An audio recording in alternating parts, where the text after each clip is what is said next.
ইলেকশনের একটা ভাইবস যখন চলে আসছে তখনই কিন্তু একটা পিপল অপরাজনীতি করা শুরু করেছে এবং বিএনপির ভোট কিভাবে নষ্ট করা যায় সেই পায়তারা তৈরি করে তারা হচ্ছে এখন মাঠে নেমেছে।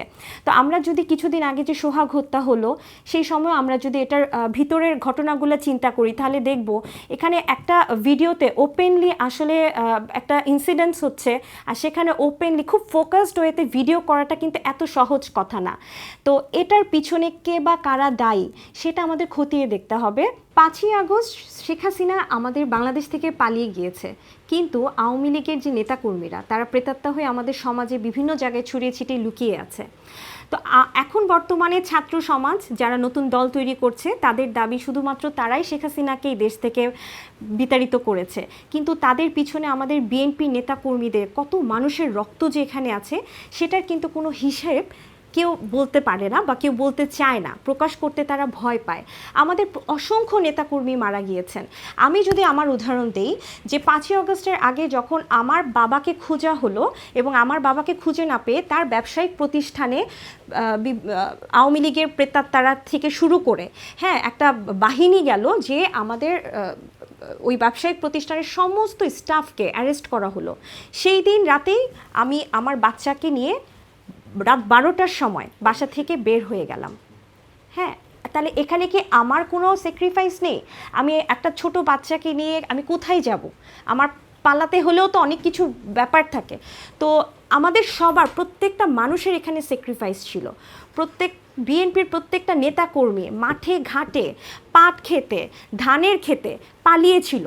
বহু নেতাকর্মী তাদের সন্তানের সাথে দেখা করতে পারেনি। আমরা কিন্তু আমাদের কষ্টের কথাগুলো বলতে পারছি না, বা বললেও আমাদের বর্তমানে যে জামাত ইসলামী দল আছে বা ছাত্র রাজনৈতিক যে দলগুলো আছে এবং সাথে আওয়ামী লীগের যে প্রেতাত্মারা আছে সবাই মিলে তারা চাঁদাবাজি করে কিন্তু নাম হয় বিএনপি, তারা খুন করে নাম হয় বিএনপির। এরকম করে বিএনপিকে কখনো দমাতে পারা যাবে না। বিএনপিকে দাবিয়ে রাখা এতটা সহজ নয়। আমরা দীর্ঘ 17 বছর রাজনৈতিকভাবে যুদ্ধ করেছি এবং আমরা জানি যে কিভাবে ত্যাগ তিতিক্ষার মাধ্যমে সামনে এগিয়ে যেতে হয়। সুতরাং বর্তমানে যে দেশের আইন ব্যবস্থা যেভাবে নষ্ট হয়ে যাচ্ছে এবং দেশে যে কোনো আইন নেই সেটার জন্য যে আসলে কেউ কোনো প্রতিবাদ করছে না সেটা খুবই দুঃখজনক।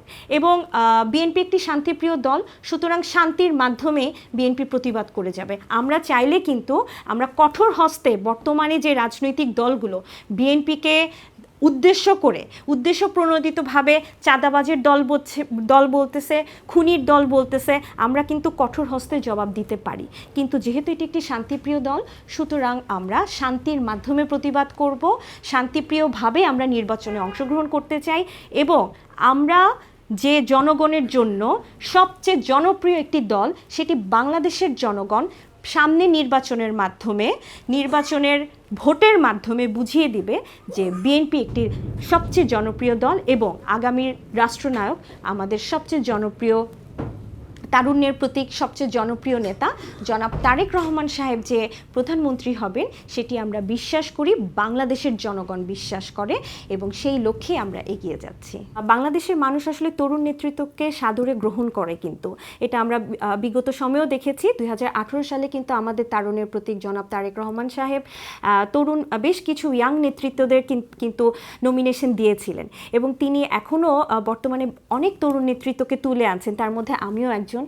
সুতরাং আমি মনে করি যে তারুণ্যের রাজনীতি যদি সামনে এগিয়ে আসে তাহলে সাধারণ মানুষ এটাকে খুব সাদরে গ্রহণ করবে এবং তরুণদের মধ্যে যে এনার্জেটিক একটা ভাব আছে এবং তারা যে সব জায়গায় যে কাজ করতে পারে, তারা যে কোনো পরিবেশকে অ্যাডাপ্টেড করতে পারে, এটা তরুণ রাজনীতিতে খুবই নর্মাল একটা ব্যাপার।